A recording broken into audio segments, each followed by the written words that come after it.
si l'Esprit venait dans la ville de La Chaux-de-Fonds, moi je pense comme vous que beaucoup de choses changeraient dans notre ville. Premièrement, moi je pense qu'au niveau des relations, il y aurait des réconciliations en masse. Parce que selon la Bible, lorsqu'ils étaient avec l'Esprit, ils étaient tous ensemble dans un même lieu. Vous pensez qu'ils ne se parlaient pas entre eux. Vous pensez qu'ils ne se discutaient pas entre eux. Pourtant, les disciples, ils avaient eu des problèmes auparavant, mais le moment que l'Esprit descend, ils sont tous ensemble. Donc, si l'Esprit descendrait dans notre ville, moi je pense qu'on aurait des parents qui parlent plus à ses enfants, qui recommenceraient à parler. Des enfants qui parlent plus à ses parents, qui recommenceraient à parler. Des amis qui, à cause des trucs bêtes, ont arrêté de discuter, se mettraient ensemble, pourraient s'embrasser à nouveau. Et encore, des problèmes dans le travail, des problèmes avec des collègues de travail. Tout ça trouverait une solution. Deuxièmement, moi je pense aussi que si l'Esprit viendrait dans notre ville, que les personnes auraient changé tellement qu'on aurait du mal à les reconnaître. Parce que celui qui était le pénible du quartier, on le voyerait et on dirait, mais ça fait quand même un moment qu'il est hyper sympa avec nous. On se dirait que cette personne, il faut quand même faire attention parce qu'il m'a déjà fait 2 ou 3 coups, il faut faire attention. Mais tout d'un coup, on commence à voir qu'en fait, ces personnes ont véritablement changé. Donc, premièrement, des réconciliations. Deuxièmement, des nouvelles naissances. Les personnes s'amélioreraient dans leur caractère. Troisièmement, il y aurait des miracles. Il y a des gens qui vont dire, oui, c'est même, il y a des miracles aujourd'hui. L'oxygène qu'on a, c'est un miracle. Le fait d'être ici, c'est un miracle. Le fait d'avoir le soleil, c'est un miracle. D'accord, je suis d'accord avec ce que vous dites. Mais quand même, quand je parle de miracles, je vise d'autres choses. Je vise des choses qui ne sont pas explicables, des choses qui, notre raison est défiée lorsqu'on parle.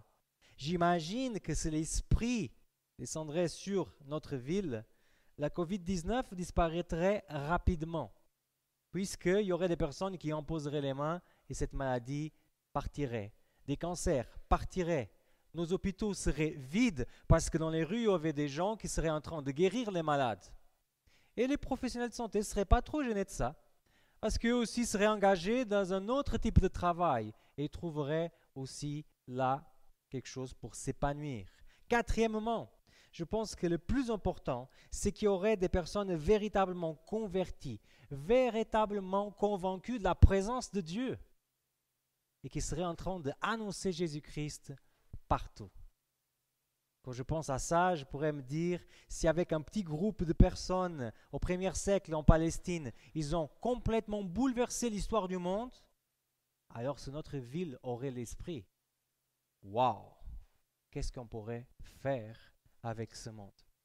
Mais peut-être il y a des gens qui m'écoutent et disent, oui Samuel, mais d'accord, mais ce que tu dis là, c'est un peu fantasiste. C'est pas comme ça que les choses sont. La vérité, c'est qu'en fait, il y a des relations qui sont coupées et qu'on ne peut rien faire. La vérité, c'est qu'en tant que chrétien, on essaie de faire notre mieux, mais on est toujours avec nos contradictions. Ce n'est pas facile. On n'arrive pas à vivre toujours à l'auteur de ce qu'on croit. Ça, c'est plutôt la vérité. La vérité, c'est qu'il n'y a pas de miracle, il y en a peu de conversion. Qu'est-ce que tu viens là de parler que si l'Esprit viendrait, on aurait tout ça? Dans la Bible, il y a un texte qui est très intéressant à mon avis.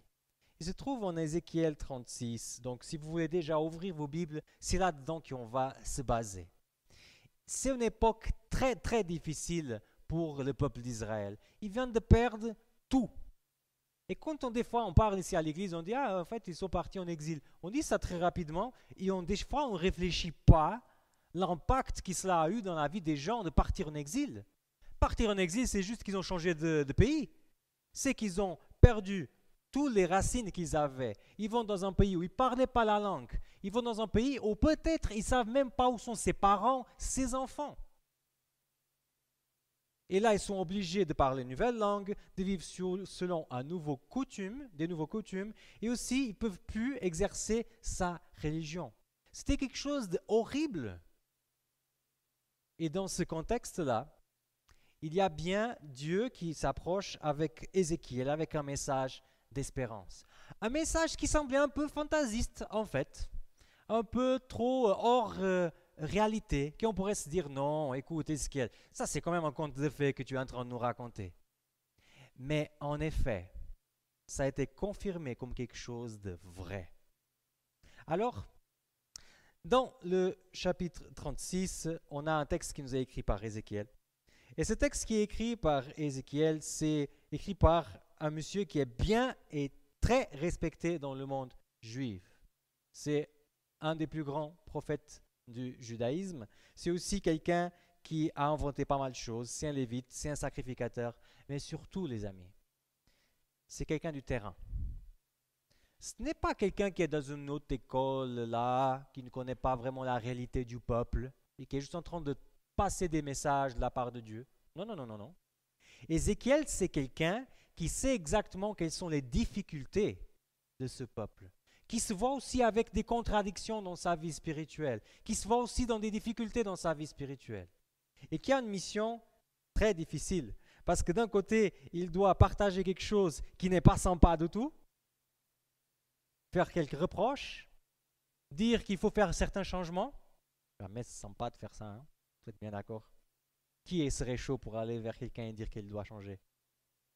C'est quand même un peu difficile. Peut-être c'est quelqu'un de très très très proche, ça passerait, mais pour des inconnus. Et Ézéchiel s'adresse à des inconnus, à une foule. Il faut changer de direction. Mais le pire encore, c'est qu'il s'approche d'un peuple qui vit une réalité complètement à l'envers, qui sont vraiment déboussolés. Et ils disent, les amis, il y a l'espérance, il y a des grandes choses qui vont se passer. Comment il y a des grandes choses qui vont se passer? Tu as déjà regardé dehors? Tu as vu tous les problèmes qu'il y en a? Arrête Ézéchiel avec ces histoires que ça va bien se passer. Ce n'est pas facile, le ministère d'Ézéchiel. Je vous invite à lire avec moi verset 16, verset 17. Je vais vous lire dans le français courant. C'est une version de la Bible. Okay? Alors, il dit comme ça, « Le Seigneur me dit, je m'adresse à toi, l'homme, parce que les Israélites ont rendu leur pays impur. En effet, quand ils s'habitaient encore, ils se sont très mal conduits. Pour moi, leur conduite a été aussi impure que le sang perdu par une femme pendant ses règles. Je sais, c'est bien graphique. » Alors, il dit que les Israélites, ils ont rendu leur pays impur. Ça veut dire quoi ça en fait? Rendre le pays impur. Les Israélites, ils ne mangeaient pas les viandes de Lévitique 11. Ils faisaient vraiment attention à l'hygiène comparativement aux gens qui étaient autour. Ils étaient vraiment clean. Okay? C'était vraiment bien nettoyé, tout ça. Comment ils ont rendu le pays impur? C'est un truc que je ne comprends pas. Alors, après chercher, j'ai découvert une chose qui est très intéressante. C'est que l'impureté, des fois, dans l'Ancien Testament, c'est un mot qu'on utilise pour parler d'idolâtrie. C'est un mot qu'on utilise pour parler d'idolâtrie. Même avec un masque, on comprend quand les personnes ne les ont pas compris. Alors, l'idolâtrie, c'est quelque chose qui avait rendu impur le pays d'Israël, le peuple d'Israël. Et peut-être vous êtes là assis, vous vous dites, idolâtrie? Samuel, on vit au 21e siècle, donc il n'y a pas des idoles, c'est-à-dire, il n'y a personne ici qui a déjà été dans un temple en train d'adorer Baal, au Moloch, au Astarté. Bon, peut-être je me trompe, je ne veux pas vous juger sur ça, mais je m'en douterais grave que vous avez passé par là. C'est quoi cette histoire d'idolâtrie? En fait, les amis, l'idolâtrie, ce n'est pas juste se prosterner devant une image, devant une statue, devant un Dieu qui n'existe pas. L'idolâtrie, c'est quand quelque chose de cette terre prend la place qui est à Dieu. Ça, c'est de l'idolâtrie. C'est en fait un échange. C'est-à-dire qu'on va plus se tourner vers Dieu, on va plus donner notre temps à Dieu, mais on va donner notre temps et on va trouver nos solutions de des choses qui sont de cette terre. Ça, c'est l'idolâtrie. Alors là, les amis, je pense qu'on est devant le péché de nos jours, parce que chercher des solutions à nos problèmes sans Dieu, c'est typique de l'être humain. Et des fois, mon idole, c'est peut-être mon image, ce que les gens pensent de moi. Je ferai bien attention, parce que c'est quelque chose d'important. Je perdrai beaucoup de temps, beaucoup de paroles, beaucoup d'investissement à défendre ma réputation et mon image. Il faut bien s'habiller, il faut bien parler, il faut bien s'asseoir, il ne faut pas trop qu'on nous regarde. Ça va devenir notre idole. Il prend notre temps. Un autre type d'idole, ça peut bien sûr être tout ce qui est matériel. Parce que c'est vrai que les choses matérielles sont bonnes, ce sont des outils et nous aident, mais ils ont aussi cette capacité de porter notre attention et temps vers d'autres choses. Ça arrive à tout le monde, la Bible parle souvent et je pense que nous, on n'est pas épargnés à ça. Pour d'autres personnes, c'est peut-être le travail, parce que le travail prend tellement de temps, ils sont tellement investis, ils pensent tellement à ça, que ce travail devient véritablement un idole. C'est là qu'on trouve notre identité, c'est là qu'on trouve notre raison d'être. Et aussi, des fois, notre idole, ça peut être avoir le contrôle des choses, notre ego. Ce sont des choses qui nous enlèvent de la présence de Dieu. Et qu'en effet, font une sorte de contagion autour de nous. Et c'est ce qui se passait justement à l'époque. Les gens qui commençaient avec des idolâtries, ils contagiaient le peuple d'Israël. Et c'est pour ça que le pays était impur. Parce que les amis, même si vous dites que vous n'êtes pas influençable, et c'est vrai, il y a des personnes qui sont plus que d'autres. La vérité, c'est qu'il y a une loi de l'esprit humain, c'est qu'on est tous transformés par la contemplation. Tout ce que tu regardes, tu deviens. Ce n'est pas juste cette idée de tout ce que tu manges, tu deviens ce que tu manges, ce qu'on disait à l'époque. C'est pas ça. C'est toutes les choses qui sont autour de nous vont nous influencer. Parce qu'en tant qu'être humain, on est influençable. Et nécessairement, si on est entouré d'idoles, des choses qui nous font sentir bien, on va devenir un peu comme eux.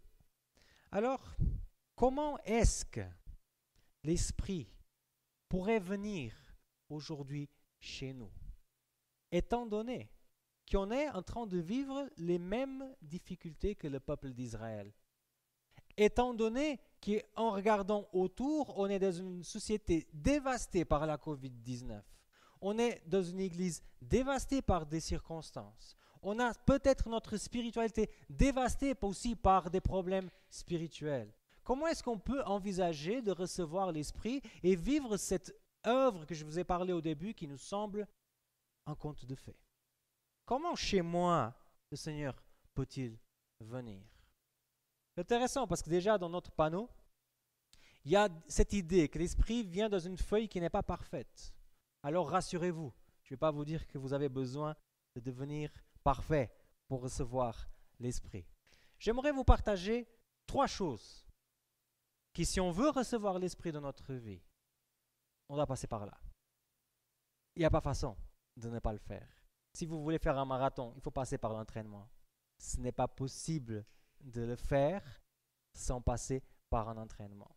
Et aussi à pieds nus, c'est un peu plus difficile, je pense. Alors, 3 étapes pour que l'Esprit puisse venir chez moi. Première, je l'ai appelé le nettoyage. Vous ferez des blagues par rapport au pays d'où je viens, mais je ne vous laisserai pas faire. Alors, laissez Jésus purifier notre cœur. Lisez avec moi le verset 25, toujours dans la version français courant. « Je verserai sur vous l'eau pure qui vous purifiera. Oui, je vous purifierai de tous vos souillures et de toute votre idolâtrie. » Le Seigneur, il a dit qu'il viendrait nous purifier de notre idolâtrie. Comment ça? Je vous invite à lire un deuxième verset. Jean, chapitre 13, verset 10. Je vous donne un petit moment pour ceux qui aimeraient lire avec vos propres Bibles.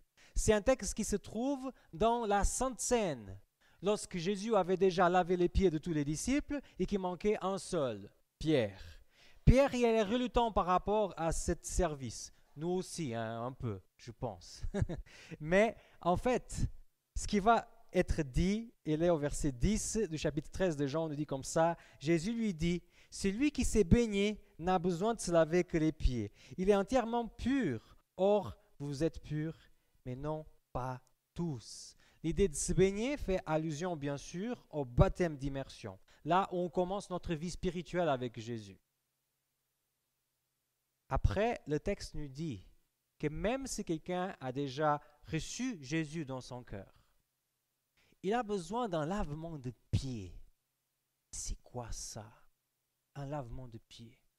C'est que Jésus essaie d'interpeller que même si au bout d'un moment dans notre vie, on a pris une décision pour lui, souvent à travers du baptême d'immersion, elle peut aussi être dans notre cœur seulement, mais souvent avec le baptême, que la démarche ne devrait pas s'arrêter là, et qu'on devrait continuer à construire des choses avec le Seigneur, continuer à se laisser purifier par Jésus, pour que cette joie qu'on a eue dans le jour de notre baptême puisse continuer à la longue et puisse continuer à nous impacter.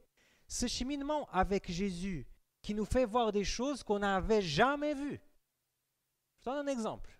J'ai fait le conservatoire de violon. Vous n'allez jamais me voir jouer de violon, ok? C'est déjà dit d'avance, mais c'est vrai que j'ai beaucoup étudié le violon, mais je ne le joue plus. Alors, j'ai fait 5 ans, d'abord avec un prof qui était brésilien. Il avait le style de l'Amérique latine, donc il était très tolérant dans sa façon d'enseigner, de son approche. C'était vraiment quelqu'un d'adorable. Mais un jour, il est parti dans le Brésil, au Brésil, et il y a une prof qui vient le remplacer. C'était une Autrichienne. Je peux vous dire que l'approche était un peu différente, parce que déjà, premier cours que je suis arrivé, j'étais en train de prendre mon violon, et elle regarde mon violon, il me dit, c'est ça ton violon? Moi, oui, rentre chez toi, vas-y, un luthier, achète un violon, et quand tu auras un vrai violon, je te donnerai des cours. Une vraie Autrichienne. Alors, j'étais, waouh, je ne peux pas vous dire que c'est adouci avec les cours. Non, il était comme ça, boum, boum, boum. Mais je peux vous dire une chose. Si j'étais parti dans ces cours en disant, oh, j'ai déjà appris assez bien à jouer le violon avec mon prof brésilien, j'ai plus besoin d'elle. Qu'elle va embêter une autre personne, je n'ai pas à rassasier ce qu'elle me demande. Je n'avais pas eu la joie de découvrir que dans une seule année avec cette prof qui était dure et stricte, c'est vrai, j'avais évolué plus que 5 ans avec mon autre prof. Des fois, on peut se dire, je suis baptisé, j'ai peut-être fait une année biblique, je fais mon école de sabbat, je connais, c'est bon. Mais dans la vie spirituelle, il n'y a pas ça.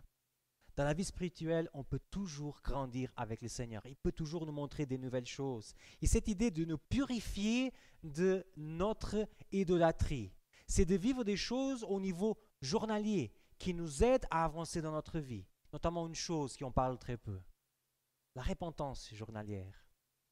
On pense que souvent, se repentir de quelque chose, c'est qu'on en a fait une chute, mais grave. Là, oui, là, il faut vraiment se prosterner presque devant Dieu et dire, mais Seigneur, j'ai tellement chuté, j'ai vraiment besoin que tu me pardonnes. Mais on oublie que notre vie de tous les jours, ce n'est pas une vie clean. On oublie que peut-être notre vie de tous les jours, on a des choses qui ne sont pas bonnes, des choses qu'on ne serait pas fiers. Et que ces choses, si on veut véritablement avancer, doivent passer par un temps de repentance. Difficile aujourd'hui. Parce qu'à l'époque, quand on voyait quelqu'un qui avait chuté grave, je donne l'exemple du roi David, adultère, homicide, mensonge, tout ce que vous voulez. Mais le jour que les gens ils ont vu David partir du palais et aller vers le temple avec une brebis, ils se sont dit, ça y est, il va demander pardon. Mais nous aujourd'hui, on n'a pas un rite qui exprime notre pardon. Jamais vous allez voir quelqu'un au centre-ville avec une brebis et on vous dit « Oh, un tel va demander pardon !» Ça n'existe plus. Et le fait qu'on a perdu le rite, c'est qu'on a aussi perdu l'habitude de se dire « J'ai parlé mal à cette personne. Je dois me repentir devant elle et devant le Seigneur.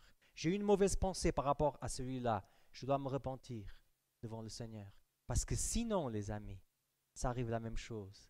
Le pays sera impur à cause de ces péchés qui sont là. C'est dur, mais je me sens très concerné par ça. Deuxièmement, nettoyage. Seigneur, je veux continuer à cheminer avec toi. Je veux que tu puisses continuer à faire des choses dans mon cœur. Ce n'est pas juste le jour du baptême, je veux continuer à grandir. Deuxième chose, le renouveau. Comme diraient les jeunes, spoiler alert, tu vas devenir une nouvelle personne. C'est-à-dire que le Seigneur, il veut te transformer complètement. Regardez ce que dit Ézéchiel, verset 26, toujours français courant. Je vous donnerai un cœur nouveau, je mettrai en vous un esprit nouveau, j'enlèverai votre cœur insensible comme une pierre et je le remplacerai par un cœur réceptif. Ce n'est pas possible de devenir chrétien, d'être chrétien, de se réclamer chrétien, sans couper avec une vie passée, y compris pour ceux qui sont nés dans l'Église. Parce que moi, je suis un pur produit de l'Église. Je suis né dedans. Mais j'ai dû aussi, une fois dans ma vie, me décider et de couper avec les influences extérieures, me concentrer sur Jésus et avancer. Et vous savez une chose qui va se passer, c'est que vous allez changer naturellement, sans faire l'effort. Parce que si vous passez du temps avec Jésus, automatiquement, il va vous impacter. Et vous allez devenir une meilleure personne de ce que vous êtes déjà aujourd'hui. Faisons un exemple. Avec mon épouse, quand on est arrivé à notre premier appartement, déjà quand on l'a visité, bah, il était moche. Bon, déjà la décoration, ça n'aidait pas. Un vieux papier peint horrible avec ces couleurs, excusez-moi ceux qui ont vécu dans cette époque, ces couleurs des années 80, très fort. Ça faisait même les pièces plus petites, quoi. Des choses abîmées, des choses... je me rappelle la cuisine, le mur, il était censé être blanc. Mais il n'était plus. Parce que des personnes qui étaient avant, je sais pas ouais, je sais pas s'ils aéraient pas, mais en tout cas, c'est devenu jaune. Et c'est jaune horrible, hein. Et en regardant tout ça, on s'est dit, c'est moche, c'est horrible, mais on voit le potentiel. Et c'est vrai, on est allé là-dedans, on a monté nos manches, on a enlevé tous ces papiers peints, on a fait des choses, on a mis de la peinture, on a vraiment nettoyé à fond, il y a des trucs qu'on a enlevés, on a poncé des choses, on a vraiment essayé de faire du mieux. Et à la fin, les amis, cet appartement pourri, c'était un bijou, hein. Le Seigneur, il ne regarde pas comme un appartement pourri. Parce que déjà, aujourd'hui, il voit de la valeur chez nous. Mais une chose que j'aimerais vous dire, même si aujourd'hui tu as déjà de la valeur devant le Seigneur voit le potentiel que tu as encore. Il voit encore que si tu vas évoluer avec lui, si tu continues avec lui, il va transformer des choses au niveau de ton cœur. Tu vas sentir des choses différentes. Tu auras des sentiments différents. Et en gros, tu vas devenir une nouvelle personne avec lui. Donc le nettoyage, le renouveau. Troisième, l'inspiration. L'Esprit te donne une clarté spirituelle que je pense qu'on cherche tous. Qu'est-ce que j'entends par clarté spirituelle? Juste sentir que le Seigneur est là, à côté, sans doute, sans penser deux fois, est-ce qu'il est vraiment? Je pense que c'est quelque chose qu'on cherche tous, hein? Regardez ce que dit Ézéchiel, versets 27 jusqu'à 29, toujours le même chapitre, toujours la même version de la Bible. Je mettrai en vous mon esprit, et je vous rendrai ainsi capable d'obéir à mes lois, d'observer, de pratiquer les règles que je vous ai prescrites. Alors vous pourrez habiter dans le pays que j'ai donné à vos ancêtres. Vous serez mon peuple, et je serai votre Dieu. Je vous les délivrerai de tous vos souillures. Je vous enverrai plus de famine, mais je ferai pousser du blé, et je vous donnerai des récoltes abondantes. Ce n'est pas beau ça?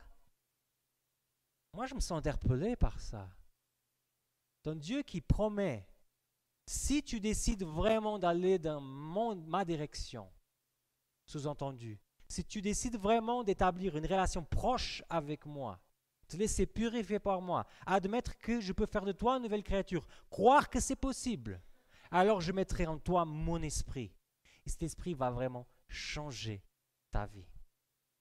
Les amis, moi je ne pense pas que c'est juste une histoire, ça, que c'est juste un conte de fées, que les auteurs bibliques, voilà, ils avaient besoin de miraculeux, donc ils ont dit un jour il y aura l'esprit, qu'on ne sait pas exactement qu'est-ce que c'est, mais qui va venir et qui va faire des choses, qui vous serez très content. Je ne crois pas en ça, les amis. Je crois que ce texte, il est vrai. Je crois que le Seigneur essaie de faire une œuvre en nous.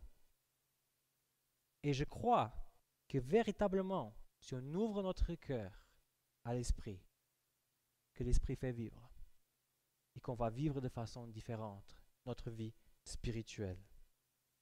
Juste une histoire, juste une fantaisie.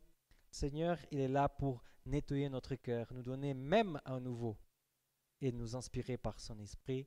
C'est bien sûr la prière que j'ai pour moi, mais aussi pour chacun de vous. Amen.